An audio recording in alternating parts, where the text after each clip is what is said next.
Hampir 2 bulan pelaksanaan program MBG di Palembang, salah satunya SMP Negeri 33 Palembang yang menjadi sekolah sasaran program masih berjalan baik tanpa permasalahan terkait menu.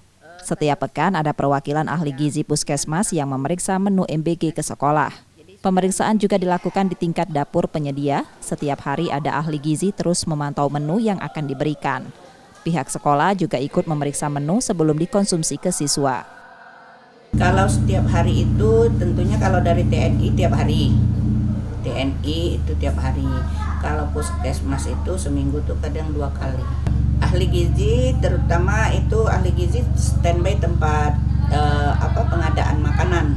Di dapur umumnya, Bu, ya? Iya, di dapur umumnya, mengawasi setiap saat itu. Siswa menerima program MBG juga antusias mengkonsumsi menu MBG setiap hari. Anggapannya lebih sempurna kan untuk makan. Jadi pas sudah makan sampai minum susu enak ya. Kalau sekarang kan seminggu 2 kali, mungkin ada harapan ke depannya? Kalau bisa 3 kali seminggu. 3 seminggu ya. Iya. Lebih sering ya. Iya. Di Palembang, setelah berjalan hampir 2 bulan, sejumlah dapur penyedia MBG sudah beroperasi.